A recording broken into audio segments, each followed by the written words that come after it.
പൂപ്പാറയിൽ പുഴയോരത്തെ കയ്യേറ്റം ഒഴിപ്പിച്ച മേഖലയിൽ സന്ദർശനം നടത്തിയ ശേഷം സംസാരിക്കുകയായിരുന്നു MP. ബഹുമാനപ്പെട്ട കോടതികളുടെ ഭാഗത്തു നിന്നും ഈ പ്രദേശത്തെ 88 കുടുംബങ്ങൾ അവരുടെ കടമുറികളും താമസ സ്ഥലവുമെല്ലാം ഈ വിധത്തിൽ പുനഃക്രമീകരിക്കണം എന്നുള്ള നിലയിലേക്കുള്ള വിധി പ്രഖ്യാപിച്ചതിന് ശേഷവും പുറപ്പെടുവിച്ചതിന് ശേഷവും സംസ്ഥാന ഗവൺമെന്റിന്റെ ഭാഗത്തു നിന്നും അതോടൊപ്പം തന്നെ ഗ്രാമപഞ്ചായത്തിന്റെ ഭാഗത്തു നിന്നും ഇവിടെ അധിവസിച്ചിരുന്ന സാധാരണക്കാരായ കുടുംബങ്ങളെ സംരക്ഷിച്ചു നിർത്തുന്നതിന് വേണ്ടിയിട്ടുള്ള യാതൊരു നടപടിയും സ്വീകരിക്കാത്തിടത്താണ് ഈ മനുഷ്യത്വരഹിതമായ പ്രവൃത്തിയെ സംബന്ധിച്ച് അപലപിക്കേണ്ടി വരുന്നു.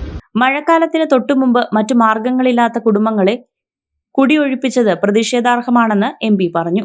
പുനരധിവാസം സംബന്ധിച്ച് മുൻ LDF ഗവൺമെന്റും പഞ്ചായത്ത് ഭരിക്കുന്ന ഇടതു ഭരണസമിതിയും ഒന്നും ചെയ്തിട്ടില്ല. നിലവിലെ സാഹചര്യത്തിൽ കുടുംബങ്ങൾക്ക് താൽക്കാലിക താമസം ഒരുക്കുന്നതിനൊപ്പം അടിയന്തരമായി ഭൂമിയും വീടും ലഭ്യമാക്കുന്നതിന് ഇടപെടൽ നടത്തുമെന്നും ഡീൻ കുര്യാക്കോസ് MP വ്യക്തമാക്കി. കേരള 1 മലയാളം, ഇടുക്കി.